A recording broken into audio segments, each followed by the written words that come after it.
ਸਾਰਿਆਂ ਦਾ ਮੇਰੇ ਚੈਨਲ ਉੱਤੇ ਸਵਾਗਤ ਹੈ। ਅਸੀਂ ਇਸ ਚੈਨਲ ਉੱਤੇ ਗਿਆਨ ਵਿਗਿਆਨ ਨਾਲ ਸੰਬੰਧਿਤ ਰੌਚਕ ਤੱਥ ਬਾਰੇ ਗੱਲਬਾਤ ਕਰਦੇ ਰਹਿੰਦੇ ਹਾਂ। ਮਿਸ਼ਨ 100% ਅਨੁਸਾਰ ਅਸੀਂ 8ਵੀਂ ਜਮਾਤ ਦੇ ਸਾਇੰਸ ਵਿਸ਼ੇ ਦੇ ਸਾਰੇ ਪਾਠਾਂ ਦੇ ਮਿਲਾਨ ਕਰੋ ਅਤੇ ਖਾਲੀ ਥਾਵਾਂ ਬਾਰੇ ਜਾਣਕਾਰੀ ਸਾਂਝੀ ਕਰ ਲਈ ਹੈ। ਅੱਜ ਅਸੀਂ ਸਾਰੇ ਪਾਠਾਂ ਦੇ ਸਹੀ ਗਲਤ ਬਾਰੇ ਜਾਣਕਾਰੀ ਸਾਂਝੀ ਕਰਾਂਗੇ। ਆਓ ਸ਼ੁਰੂ ਕਰਦੇ ਹਾਂ। ਪਹਿਲਾ ਸਹੀ ਗਲਤ। ਫਲ ਅਤੇ ਸਬਜ਼ੀਆਂ ਪੈਦਾ ਕਰਨ ਨੂੰ ਮੱਛੀ ਪਾਲਣ ਕਹਿੰਦੇ ਹਨ। ਫਲ ਅਤੇ ਸਬਜ਼ੀਆਂ ਪੈਦਾ ਕਰਨਾ ਫਸਲ ਉਤਪਾਦਨ ਦਾ ਹਿੱਸਾ ਹੁੰਦਾ ਹੈ, ਜਦੋਂ ਕਿ ਮੱਛੀ ਪਾਲਣ ਵਿੱਚ ਮੱਛੀਆਂ ਦੀ ਪੈਦਾਵਾਰ ਕੀਤੀ ਜਾਂਦੀ ਹੈ ਤਾਂ ਜੋ ਉਹਨਾਂ ਨੂੰ ਭੋਜਨ ਦੇ ਰੂਪ ਵਿੱਚ ਵਰਤਿਆ ਜਾ ਸਕੇ। ਇਸ ਤਰ੍ਹਾਂ ਫਲ ਅਤੇ ਸਬਜ਼ੀਆਂ ਪੈਦਾ ਕਰਨ ਨੂੰ ਮੱਛੀ ਪਾਲਣ ਕਹਿਣਾ ਗਲਤ ਹੈ। ਇਸ ਤਰ੍ਹਾਂ ਇਸ ਦਾ ਉੱਤਰ ਗਲਤ ਆਵੇਗਾ। ਹੁਣ ਦੂਜਾ ਸਹੀ ਗਲਤ ਬਾਰੇ ਗੱਲਬਾਤ ਕਰਦੇ ਹਾਂ। ਰਸਾਇਣਿਕ ਖਾਦਾਂ ਦੀ ਵੱਧ ਵਰਤੋਂ ਨਾਲ ਮਿੱਟੀ ਤੇਜ਼ਾਬੀ ਜਾਂ ਖਾਰੀ ਹੋ ਜਾਂਦੀ ਹੈ। ਅਸੀਂ ਜਾਣਦੇ ਹਾਂ ਕਿ ਰਸਾਇਣਕ ਖਾਦਾਂ ਦੀ ਵਰਤੋਂ ਮਿੱਟੀ ਦੇ ਪੌਸ਼ਟਿਕ ਤੱਤਾਂ ਦੀ ਘਾਟ ਨੂੰ ਪੂਰਾ ਕਰਨ ਅਤੇ ਫਸਲ ਦਾ ਉਤਪਾਦਨ ਵਧੀਆ ਕਰਨ ਲਈ ਕਰਦੇ ਹਾਂ। ਪਰ ਜਦੋਂ ਅਸੀਂ ਲੋੜ ਤੋਂ ਜ਼ਿਆਦਾ ਰਸਾਇਣਕ ਖਾਦਾਂ ਦੀ ਵਰਤੋਂ ਕਰਦੇ ਹਾਂ ਤਾਂ ਇਸ ਨਾਲ ਪਾਣੀ ਵੀ ਖਰਾਬ ਹੁੰਦਾ ਹੈ ਅਤੇ ਮਿੱਟੀ ਵਿੱਚ ਵੀ ਕਈ ਪੌਸ਼ਟਿਕ ਤੱਤ ਜ਼ਿਆਦਾ ਮਾਤਰਾ ਵਿੱਚ ਹੋ ਜਾਂਦੇ ਹਨ, ਜਿਸ ਨਾਲ ਮਿੱਟੀ ਦਾ pH ਲੈਵਲ ਵੱਧ ਜਾਂ ਜ਼ਿਆਦਾ ਘਟ ਜਾਂਦਾ ਹੈ, ਜਿਸ ਨਾਲ ਮਿੱਟੀ ਨਿਊਟਰਲ ਦੀ ਥਾਂ ਤੇਜ਼ਾਬੀ ਜਾਂ ਖਾਰੀ ਹੋ ਜਾਂਦੀ ਹੈ। ਇਸ ਤਰ੍ਹਾਂ ਰਸਾਇਣਿਕ ਖਾਦਾਂ ਦੀ ਵੱਧ ਵਰਤੋਂ ਨਾਲ ਮਿੱਟੀ ਤੇਜ਼ਾਬੀ ਜਾਂ ਖਾਰੀ ਹੋ ਜਾਂਦੀ ਹੈ। ਇਹ ਕਥਨ ਸਹੀ ਆਵੇਗਾ। ਤੀਜਾ ਸਹੀ ਗਲਤ। ਰੂੜੀ ਖਾਦ ਵਿੱਚ ਰਸਾਇਣਿਕ ਖਾਦ ਦੀ ਤੁਲਨਾ ਵਿੱਚ ਵੱਧ ਪੋਸ਼ਕ ਹੁੰਦੇ ਹਨ।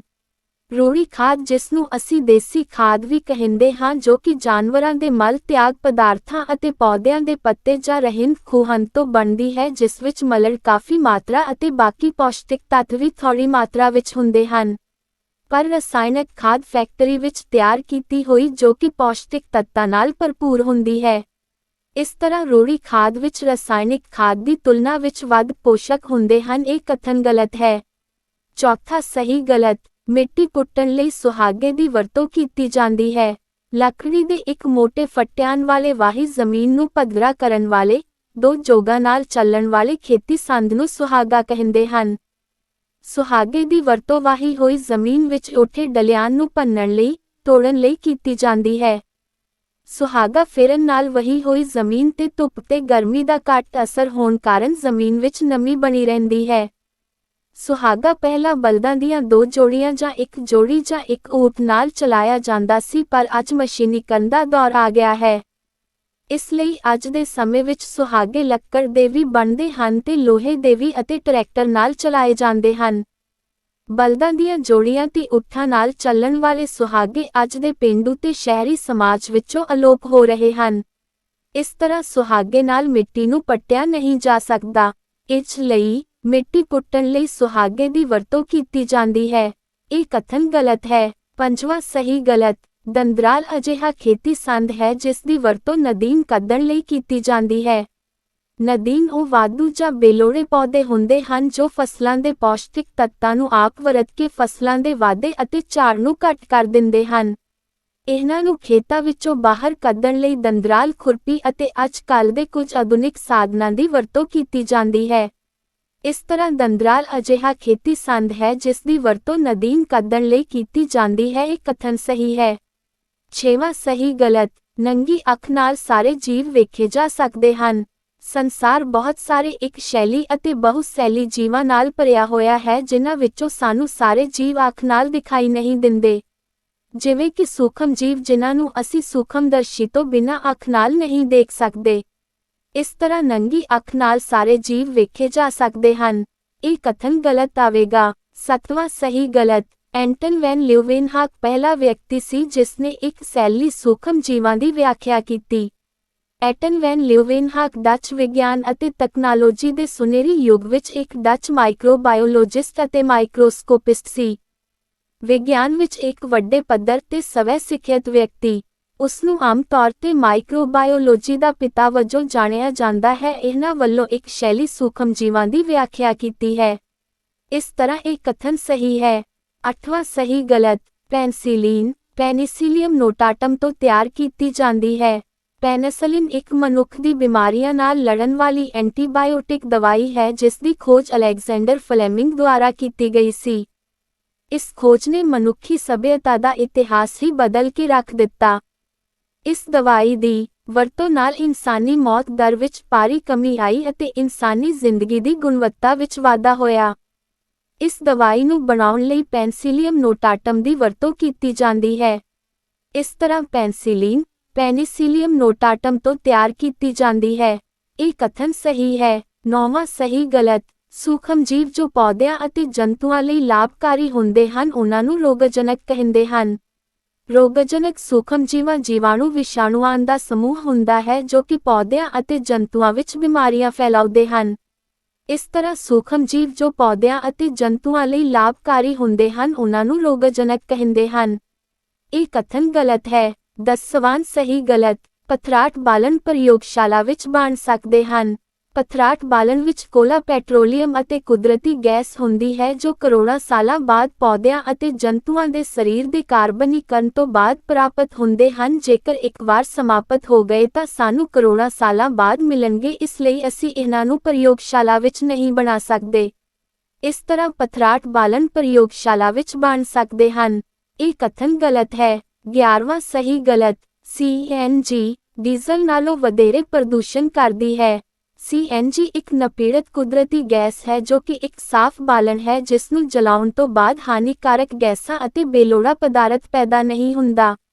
ਪਰ ਜਦੋਂ ਡੀਜ਼ਲ ਨੂੰ ਜਲਾਇਆ ਜਾਂਦਾ ਹੈ ਤਾਂ ਕਾਰਬਨ ਡਾਈਆਕਸਾਈਡ ਅਤੇ ਹੋਰ ਗੈਸਾਂ ਪੈਦਾ ਹੁੰਦੀਆਂ ਹਨ ਜੋ ਕਿ ਵਾਤਾਵਰਣ ਨੂੰ ਪ੍ਰਦੂਸ਼ਣ ਕਰਦੀਆਂ ਹਨ।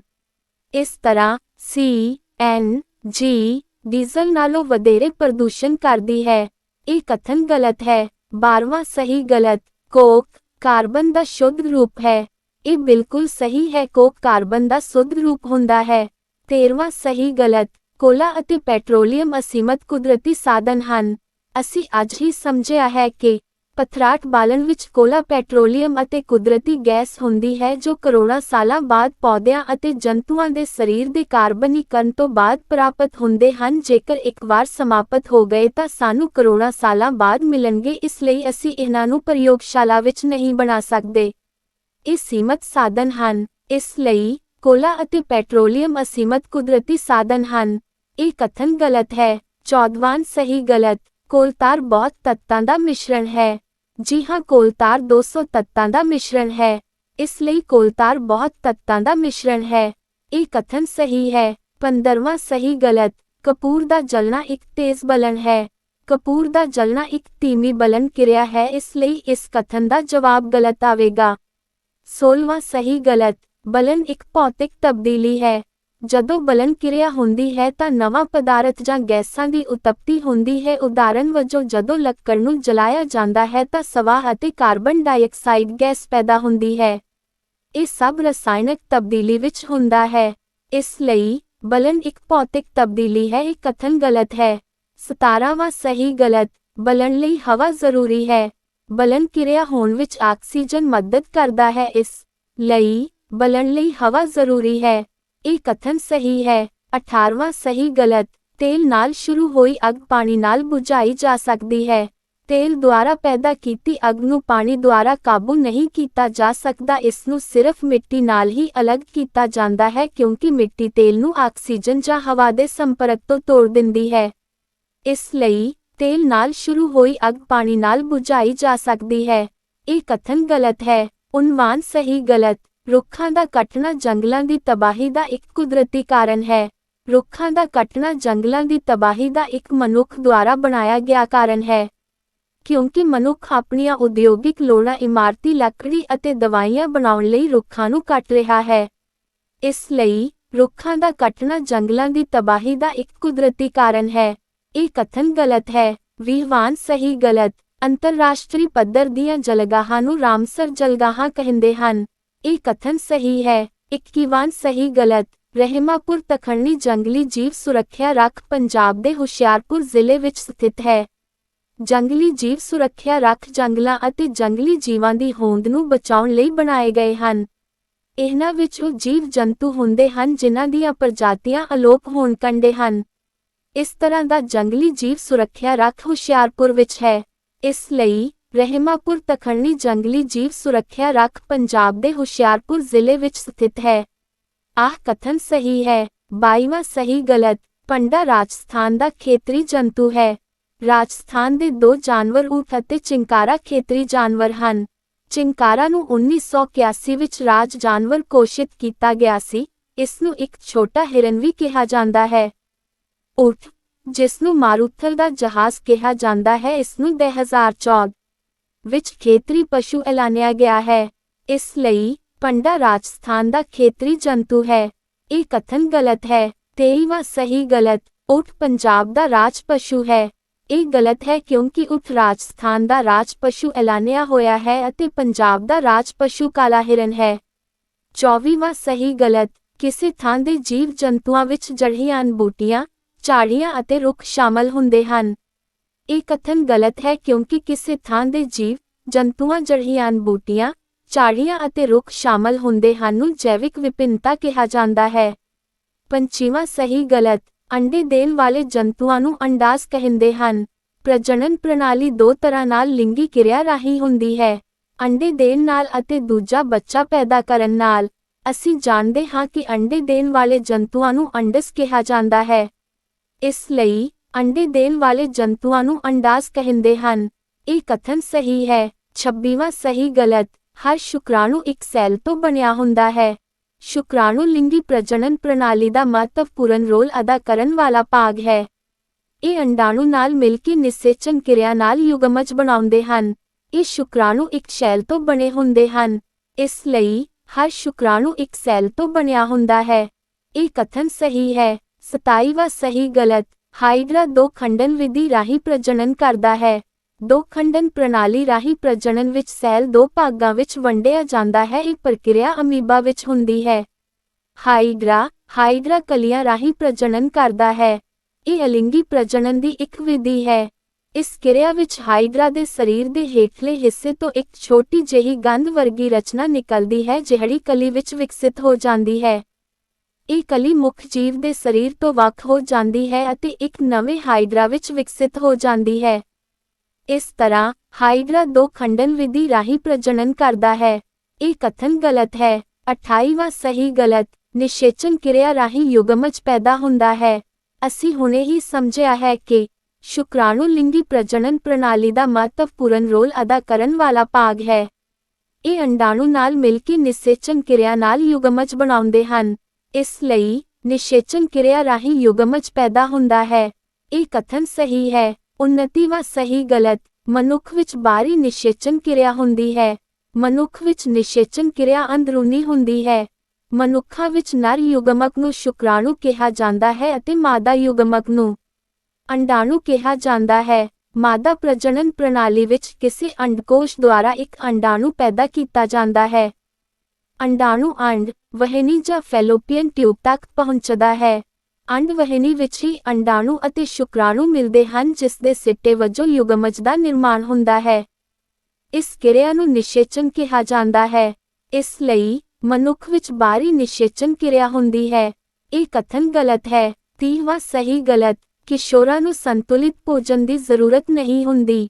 ਕਿਸ਼ੋਰ ਅਵਸਥਾ ਦੌਰਾਨ ਮੁੰਡੇ ਅਤੇ ਕੁੜੀਆਂ ਵਿੱਚ ਸੈਕੰਡਰੀ ਅੰਗਾਂ ਦਾ ਵਿਕਾਸ ਹੋਣਾ ਸ਼ੁਰੂ ਹੋ ਜਾਂਦਾ ਹੈ ਜਿਸ ਨਾਲ ਸਰੀਰ ਵਿੱਚ ਬਹੁਤ ਸਾਰੇ ਹਾਰਮੋਨ ਪੈਦਾ ਹੁੰਦੇ ਰਹਿੰਦੇ ਹਨ। ਇਹਨਾਂ ਹਾਰਮੋਨ ਨੂੰ ਸਹੀ ਤਰ੍ਹਾਂ ਪੈਦਾ ਹੋਣ ਲਈ ਕਿਸ਼ੋਰ ਅਵਸਥਾ ਵਾਲੇ ਬੱਚਿਆਂ ਨੂੰ ਸੰਤੁਲਿਤ ਭੋਜਨ ਜਿਸ ਵਿੱਚ ਸਰੀਰ ਲਈ ਲੋੜੀਂਦੇ ਸਾਰੇ ਪੌਸ਼ਟਿਕ ਤੱਤ ਹੋਣ ਖਾਣਾ ਚਾਹੀਦਾ ਹੈ। ਇਸ ਤਰ੍ਹਾਂ ਕਿਸ਼ੋਰਾਂ ਨੂੰ ਸੰਤੁਲਿਤ ਭੋਜਨ ਦੀ ਜ਼ਰੂਰਤ ਨਹੀਂ ਹੁੰਦੀ ਵਾਲਾ ਕਥਨ ਗਲਤ ਹੈ। 31ਵਾਂ ਸਹੀ ਗਲਤ। ਮਾਸਿਕ ਚੱਕਰ ਦਾ ਬੰਦ ਹੋਣਾ ਰਜੋਦਰਸ਼ਨ ਅਖਵਾਉਂਦਾ ਹੈ। ਪਹਿਲਾ ਮਾਸਿਕ ਚੱਕਰ ਬਾਰੇ ਜਾਣਕਾਰੀ ਸਾਂਝੀ ਕਰਦੇ ਹਾਂ। ਔਰਤਾਂ ਵਿੱਚ ਇੱਕ ਮਾਹਵਾਰੀ ਤੋਂ ਦੂਸਰੀ ਮਾਹਵਾਰੀ ਦੇ ਵਿਚਕਾਰ ਦੀਆਂ ਹੋਣ ਵਾਲੀਆਂ ਸਾਰੀਆਂ ਘਟਨਾਵਾਂ ਦੇ ਸਮੂਹ ਨੂੰ ਮਾਸਿਕ ਚੱਕਰ ਕਿਹਾ ਜਾਂਦਾ ਹੈ। ਔਰਤਾਂ ਵਿੱਚ ਲਿੰਗੀ ਪ੍ਰੌੜਤਾ ਆਉਣ ਤੋਂ ਬਾਅਦ ਅੰਡਕੋਸ਼ ਵਿੱਚੋਂ 28 ਤੋਂ 30 ਦਿਨਾਂ ਦੇ ਸਮੇਂ ਬਾਅਦ ਇੱਕ ਪਰਿਪੱਕ ਅੰਡਾ ਛੱਡਿਆ ਜਾਂਦਾ ਹੈ। ਇਸ ਦੌਰਾਨ ਗਰਭਕੋਸ਼ ਦੀਆਂ ਪੇਸ਼ੀਆਂ ਵਿੱਚ ਰਕਤ ਸੰਚਾਰ ਵੱਧ ਜਾਂਦਾ ਹੈ ਤੇ ਉਹ ਨਿਸ਼ਚਿਤ ਹੋਏ ਅੰਡਜ ਨੂੰ ਗ੍ਰਹਿਣ ਕਰਨ ਲਈ ਤਿਆਰ ਹੋ ਜਾਂਦੀਆਂ ਹਨ। ਜੇਕਰ ਗਰਭਕੋਸ਼ ਵਿੱਚ ਨਿਸ਼ਚਿਤ ਅੰਡਜ ਨਹੀਂ ਪਹੁੰਚਦਾ ਤਾਂ ਇਸ ਦੀਆਂ ਵਿਕਸਿਤ ਹੋਈਆਂ ਪੇਸ਼ੀਆਂ ਰਕਤ ਸੰਚਾਰ ਸਮੇਤ ਵਹਿ ਜਾਂਦੀਆਂ ਹਨ। ਇਸ ਨੂੰ ਮਾਸਿਕ ਚੱਕਰ ਆਖਦੇ ਹਨ। ਇਹ 28 ਤੋਂ 30 ਦਿਨਾਂ ਵਿੱਚ ਇੱਕ ਵਾਰ ਹੁੰਦਾ ਹੈ। ਔਰਤਾਂ ਵਿੱਚ ਮਾਸਿਕ ਚੱਕਰ ਸ਼ੁਰੂ ਹੋਣ ਦੀ ਅਵਸਥਾ ਰਜੋਦਰਸ਼ਨ ਕਹਾਉਂਦੇ ਹਨ ਅਤੇ ਔਰਤਾਂ ਵਿੱਚ ਮਾਸਿਕ ਚੱਕਰ ਰੁਕਣ ਦੀ ਅਵਸਥਾ ਰਜੋਨਵ੍ਰਿਤੀ ਕਹਾਉਂਦੇ ਹਨ। ਇਸ ਲਈ ਮਾਸਿਕ ਚੱਕਰ ਦਾ ਬੰਦ ਹੋਣਾ ਰਜੋਦਰਸ਼ਨ ਅਖਵਾਉਂਦਾ ਹੈ। ਇਹ ਕਥਨ ਗਲਤ ਹੈ। 32ਵਾਂ ਸਹੀ ਗਲਤ। ਅੰਡਕੋਸ਼ ਟੈਸਟੋਸਟੀਰੋਨ ਹਾਰਮੋਨ ਉਤਪੰਨ ਕਰਦਾ ਹੈ। ਅੰਡਕੋਸ਼ ਮਾਦਾ ਭਾਵ ਲੜਕੀ ਵਿੱਚ ਪ੍ਰਜਨਨ ਅੰਗ ਹੈ ਜਿਸ ਦੁਆਰਾ ਐਸਟ੍ਰੋਜਨ ਹਾਰਮੋਨ ਪੈਦਾ ਹੁੰਦੇ ਹਨ, ਜਦੋਂ ਕਿ ਟੈਸਟੋਸਟੀਰੋਨ ਮਰਦਾ ਭਾਵ ਮੁੰਡੇ ਨਰ ਵਿੱਚ ਪਾਇਆ ਜਾਂਦਾ ਹੈ ਜੋ ਕਿ ਪਤਾਲੂ ਦੁਆਰਾ ਛੱਡਿਆ ਜਾਂਦਾ ਹੈ। ਇਸ ਲਈ ਅੰਡਕੋਸ਼ ਟੈਸਟੋਸਟੀਰੋਨ ਹਾਰਮੋਨ ਉਤਪੰਨ ਕਰਦਾ ਹੈ। ਇਹ ਕਥਨ ਗਲਤ ਹੈ। 33ਵਾਂ ਸਹੀ ਗਲਤ। ਲਾਰਵਾ ਤੋਂ ਪ੍ਰੌੜ ਬਣਨ ਦੇ ਪਰਿਵਰਤਨ ਨੂੰ ਕਾਇਆ ਪਰਿਵਰਤਨ ਆਖਦੇ ਹਨ। ਡੱਡੂਆਂ ਵਿੱਚ ਪ੍ਰਜਨਨ ਇਸ ਵਿਧੀ ਰਾਹੀਂ ਹੁੰਦਾ ਹੈ, ਇਸ ਲਈ ਲਾਰਵਾ ਤੋਂ ਪ੍ਰੌੜ ਬਣਨ ਦੇ ਪਰਿਵਰਤਨ ਨੂੰ ਕਾਇਆ ਪਰਿਵਰਤਨ ਆਖਦੇ ਹਨ। ਇਹ ਸਹੀ ਹੈ। 34ਵਾਂ ਸਹੀ ਗਲਤ। ਸਰੀਰ ਦੇ ਵਾਧੇ ਅਤੇ ਵਿਕਾਸ ਵਿੱਚ ਹਾਰਮੋਨ ਦਾ ਯੋਗਦਾਨ ਬਹੁਤ ਘੱਟ ਹੈ। ਜੀਵਾਂ ਦੇ ਸਰੀਰ ਵਿੱਚ ਵਿਕਾਸ ਕਾਰਜਾਂ ਅਤੇ ਬਾਕੀ ਸਰੀਰਕ ਪ੍ਰਕਿਰਿਆ ਲਈ ਹਾਰਮੋਨ ਪੈਦਾ ਹੁੰਦੇ ਰਹਿੰਦੇ ਹਨ। ਇਹਨਾਂ ਹਾਰਮੋਨ ਤੋਂ ਬਿਨਾਂ ਸਰੀਰਕ ਵਾਧਾ ਅਤੇ ਕਿਰਿਆਵਾਂ ਘੱਟ ਹੀ ਸੰਭਵ ਹਨ। ਇਸ ਲਈ ਸਰੀਰ ਦੇ ਵਾਧੇ ਅਤੇ ਵਿਕਾਸ ਵਿੱਚ ਹਾਰਮੋਨ ਦਾ ਯੋਗਦਾਨ ਬਹੁਤ ਘੱਟ ਹੈ। ਇਹ ਕਥਨ ਗਲਤ ਹੈ। 35ਵਾਂ ਸਹੀ ਗਲਤ। ਤਰਲਾਂ ਦਾ ਬਰਤਨ ਦੀ ਤਲ ਦੇ ਦਬਾਅ ਸਭ ਤੋਂ ਘੱਟ ਹੁੰਦਾ ਹੈ। ਆਓ ਇਸ ਨੂੰ ਕਿਰਿਆ ਨਾਲ ਸਮਝਦੇ ਹਾਂ। ਪਲਾਸਟਿਕ ਦੀ ਖਾਲੀ ਬੋਤਲ ਲਓ। ਬੋਤਲ ਦੇ ਥੱਲੇ ਵਾਲੇ ਪਾਸੇ ਚਾਰੋਂ ਤਰਫ ਸਮਾਨ ਉਚਾਈ ਤੇ 4 ਸੁਰਾਖ ਕਰੋ। ਹੁਣ ਬੋਤਲ ਨੂੰ ਪਾਣੀ ਨਾਲ ਭਰੋ। ਤੁਸੀਂ ਵੇਖੋਗੇ ਕਿ ਸਮਾਨ ਉਚਾਈ ਤੇ ਕੀਤੇ ਵੱਖ-ਵੱਖ ਸੁਰਾਖਾਂ ਤੋਂ ਨਿਕਲ ਰਹੇ ਪਾਣੀ ਦੀ ਧਾਰ ਬੋਤਲ ਤੋਂ ਸਮਾਨ ਦੂਰੀ ਤੇ ਡਿੱਗਦੀ ਹੈ। ਇਸ ਕਿਰਿਆ ਤੋਂ ਸਿੱਧ ਹੁੰਦਾ ਹੈ ਕਿ ਸਮਾਨ ਡੂੰਘਾਈ ਤੇ ਤਰਲ ਦਾ ਸਮਾਨ ਦਬਾਅ ਹੁੰਦਾ ਹੈ। ਇਸ ਲਈ ਤਰਲਾਂ ਦਾ ਬਰਤਨ ਦੀ ਤਲ ਦੇ ਦਬਾਅ ਸਭ ਤੋਂ ਘੱਟ ਹੁੰਦਾ ਹੈ। ਇਹ ਕਥਨ ਗਲਤ ਹੈ। 36ਵਾਂ ਸਹੀ ਗਲਤ। ਰਗੜ ਬਲ ਇੱਕ ਗੈਰ ਸੰਪਰਕ ਬਲ ਹੈ। ਰਗੜ ਬਲ ਉਦੋਂ ਲੱਗਦਾ ਹੈ ਜਦੋਂ ਕਿਸੇ ਵਸਤੂ ਉੱਤੇ ਦੂਸਰੀ ਵਸਤੂ ਜਾਂ ਦੋ ਵਸਤੂਆਂ ਇੱਕ ਦੂਜੇ ਨਾਲ ਟਕਰਾਉਂਦੀਆਂ ਹਨ। ਇਸ ਲਈ ਇਹ ਬਲ ਸੰਪਰਕ ਬਲ ਹੈ। ਇਸ ਤਰ੍ਹਾਂ ਰਗੜ ਬਲ ਇੱਕ ਗੈਰ ਸੰਪਰਕ ਬਲ ਹੈ। ਇਹ ਗਲਤ ਹੈ। 37ਵਾਂ ਸਹੀ ਗਲਤ। ਚੁੰਬਕ ਦਾ ਉੱਤਰੀ ਧਰੁਵ ਉਸਦੇ ਦੱਖਣੀ ਧਰੁਵ ਨੂੰ ਅਪਕਰਸ਼ਿਤ ਕਰਦਾ ਹੈ। ਚੁੰਬਕ ਦੇ ਦੋ ਸਿਰਾ ਜਾਂ ਧਰੁਵ ਹੁੰਦੇ ਹਨ, ਇੱਕ ਉੱਤਰੀ ਧਰੁਵ ਅਤੇ ਦੂਜਾ ਦੱਖਣ ਧਰੁਵ। ਜਦੋਂ ਅਸੀਂ ਚੁੰਬਕ ਦੇ ਇੱਕ ਸਮਾਨ ਧਰੁਵ ਇੱਕ ਦੂਜੇ ਦੇ ਕੋਲ ਲੈ ਕੇ ਜਾਂਦੇ ਹਾਂ ਤਾਂ ਉਹ ਇੱਕ ਦੂਜੇ ਨੂੰ ਧੱਕਾ ਜਾਂ ਅਪਕਰਸ਼ਿਤ ਕਰਦੇ ਹਨ, ਪਰ ਜਦੋਂ ਵੱਖਰੇ-ਵੱਖਰੇ ਧਰੁਵ ਕੋਲ ਲੈ ਕੇ ਜਾਂਦੇ ਹਾਂ ਤਾਂ ਉਹ ਇੱਕ ਦੂਜੇ ਨੂੰ ਆਕਰਸ਼ਿਤ ਕਰਦੇ ਹਨ। ਇਸ ਲਈ ਚੁੰਬਕ ਦਾ ਉੱਤਰੀ ਧਰੁਵ ਉਸਦੇ ਦੱਖਣੀ ਧਰੁਵ ਨੂੰ ਅਪਕਰਸ਼ਿਤ ਕਰਦਾ ਹੈ। ਇਹ ਕਥਨ ਗਲਤ ਹੈ। 38ਵਾਂ ਸਹੀ ਗਲਤ। ਗੁਰੁਤਾਬਲ ਇੱਕ ਸੰਪਰਕ ਬਲ ਹੈ। ਬ੍ਰਹਿਮੰਡ ਵਿੱਚ ਪੁੰਜ ਰੱਖਣ ਵਾਲੀ ਹਰ ਕੋਈ ਵਸਤੂ ਦੂਜੀ ਪੁੰਜ ਵਾਲੀ ਵਸਤੂ ਨੂੰ ਆਪਣੇ ਵੱਲ ਆਕਰਸ਼ਿਤ ਕਰਦੀ ਹੈ।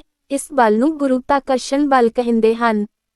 ਇਹ ਇੱਕ ਗੈਰ ਸੰਪਰਕ ਬਲ ਹੈ, ਭਾਵ ਇਸ ਬਲ ਨੂੰ ਲੱਗਣ ਲਈ ਵਸਤੂਆਂ ਨੂੰ ਇੱਕ ਦੂਜੇ ਨਾਲ ਜੁੜਨਾ ਨਹੀਂ ਹੋਣਾ ਜ਼ਰੂਰੀ। ਇਸ ਬਲ ਕਰਕੇ ਅਸੀਂ ਛਾਲ ਮਾਰਨ ਤੋਂ ਬਾਅਦ ਵਾਪਸ ਮਿੱਟੀ ਵੱਲ ਆਉਂਦੇ ਹਾਂ। ਇਸ ਲਈ ਗੁਰੁਤਾਬਲ ਇੱਕ ਸੰਪਰਕ ਬਲ ਹੈ। ਇਹ ਕਥਨ ਗਲਤ ਹੈ। 39ਵਾਂ ਸਹੀ ਗਲਤ। ਬਲ ਕਿਸੇ ਵਸਤੂ ਦੀ ਗਤੀ ਅਵਸਥਾ ਵਿੱਚ ਪਰਿਵਰਤਨ ਕਰ ਸਕਦਾ ਹੈ। ਇਹ ਕਥਨ ਸਹੀ ਹੈ ਕਿਉਂਕਿ ਬਲ ਵਸਤੂ ਦੀ ਗਤੀ ਨੂੰ ਵਧਾ ਅਤੇ ਘਟਾ ਸਕਦਾ ਹੈ। ਇਹ ਵਸਤੂ ਨੂੰ ਵਿਰਾਮ ਤੋਂ ਗਤੀ ਅਵਸਥਾ ਅਤੇ ਗਤੀ ਅਵਸਥਾ ਨੂੰ ਵਿਰਾਮ ਅਵਸਥਾ ਵਿੱਚ ਪਰਿਵਰਤਨ ਕਰ ਸਕਦਾ ਹੈ। 40ਵਾਂ ਸਹੀ ਗਲਤ। ਟਰਾਲੀ ਬੈਗਾਨ ਵਿੱਚ ਰੋਲਰਸ ਦੀ ਵਰਤੋਂ ਕਰਕੇ ਟਰਾਲੀ ਨੂੰ ਖਿੱਚਣਾ ਔਖਾ ਹੋ ਜਾਂਦਾ ਹੈ। ਰਗੜ 3 ਤਰ੍ਹਾਂ, ਸਰਕਨਸ਼ੀਲ, ਵੇਲਣੀ ਅਤੇ ਸਥਿਤਿਕ ਹੁੰਦੀ ਹੈ। ਰੋਲਰਸ ਟਰਾਲੀ ਨੂੰ ਖਿੱਚਣ ਸਮੇਂ ਸਰਕਨਸ਼ੀਲ ਰਗੜ ਨੂੰ ਵੇਲਣੀ ਰਗੜ ਵਿੱਚ ਬਦਲ ਦਿੰਦੇ ਹਨ। ਵੇਲਣੀ ਰਗੜ ਸਰਕਨਸ਼ੀਲ ਰਗੜ ਤੋਂ ਘੱਟ ਹੁੰਦੀ ਹੈ, ਇਸ ਲਈ ਟਰਾਲੀ ਬੈਗ ਨੂੰ ਖਿੱਚਣਾ ਆਸਾਨ ਹੋ ਜਾਂਦਾ ਹੈ। ਇਸ ਲਈ ਟਰਾਲੀ ਬੈਗਾਨ ਵਿੱਚ ਰੋਲਰਸ ਦੀ ਵਰਤੋਂ ਕਰਕੇ ਟਰਾਲੀ ਨੂੰ ਖਿੱਚਣਾ ਔਖਾ ਹੋ ਜਾਂਦਾ ਹੈ। ਇਹ ਕਥਨ ਗਲਤ ਹੈ। 41ਵਾਂ ਸਹੀ ਗਲਤ। ਤੇਲ ਅਤੇ ਸਨੇਹਕ ਲਗਾਉਣ ਨਾਲ ਰਗੜ ਘਟ ਜਾਂਦੀ ਹੈ।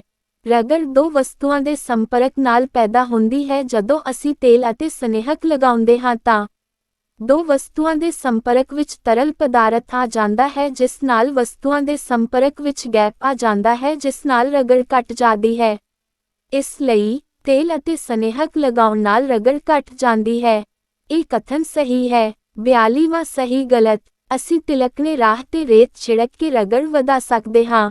ਜਦੋਂ ਤਿਲਕਣੇ ਰਾਹ ਵਿੱਚ ਰੇਤ ਪਾਈ ਜਾਂਦੀ ਹੈ ਤਾਂ ਰੇਤ ਨਾਲ ਤਿਲਕਣਾ ਰਾਹ ਖੁਰਦਰਾ ਹੋ ਜਾਂਦਾ ਹੈ, ਜਿਸ ਨਾਲ ਰਗੜ ਵੱਧ ਜਾਂਦੀ ਹੈ। ਇਸ ਲਈ ਅਸੀਂ ਤਿਲਕਣੇ ਰਾਹ ਤੇ ਰੇਤ ਛਿੜਕ ਕੇ ਰਗੜ ਵਧਾ ਸਕਦੇ ਹਾਂ। ਇਹ ਕਥਨ ਸਹੀ ਹੈ। 43ਵਾਂ ਸਹੀ ਗਲਤ। 20 ਹਰਟਜ਼ ਤੋਂ ਘੱਟ ਆਵਿਰਤੀ ਵਾਲੀ ਧੁਨੀ ਨੂੰ ਨੀਮ ਧੁਨੀ ਕਿਹਾ ਜਾਂਦਾ ਹੈ। ਇਹ ਕਥਨ ਸਹੀ ਹੈ ਕਿਉਂਕਿ 20 ਹਰਟਜ਼ ਤੋਂ ਘੱਟ ਆਵਿਰਤੀ ਵਾਲੀ ਧੁਨੀ ਬਹੁਤ ਘੱਟ ਹੁੰਦੀ ਹੈ ਜੋ ਇਨਸਾਨਾਂ ਨੂੰ ਸੁਣਾਈ ਨਹੀਂ ਦਿੰਦੀਆਂ। ਇਸ ਲਈ ਇਹ ਨੀਮ ਧੁਨੀਆਂ ਹਨ।